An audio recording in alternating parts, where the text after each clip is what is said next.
के केंद्र से अपने दुर्गानंद ठाकुर से समाचार सुन रहा चलो कि हेलो मिथिला के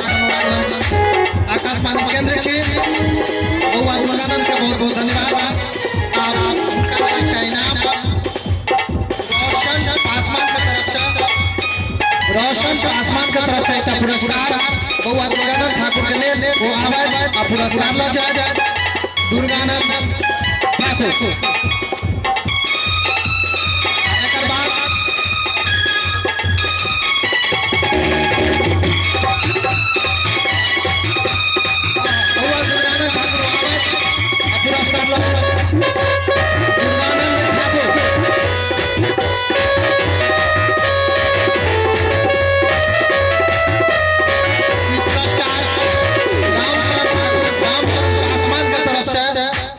बउआ दुर्गानंद ठाकुर ले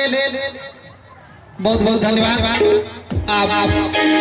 हम क्षमा प्रार्थी छी ए बात ले जब मनोरंजन एक दोसर शैली में हमरा लोकन चली जे नाटक के प्रस्तुति एखने तुरंत अपने लोक समक्ष विरांगना तो ओकर पात्र परिचय के तरफ हम चले छी फिर एना कार्यक्रम हेते मनोरंजन हेते अपने लोकन बैसल रहो वही मंच अपने के बहुत बहुत स्वागत बहुत बहुत स्वागत बहुत बहुत स्वागत।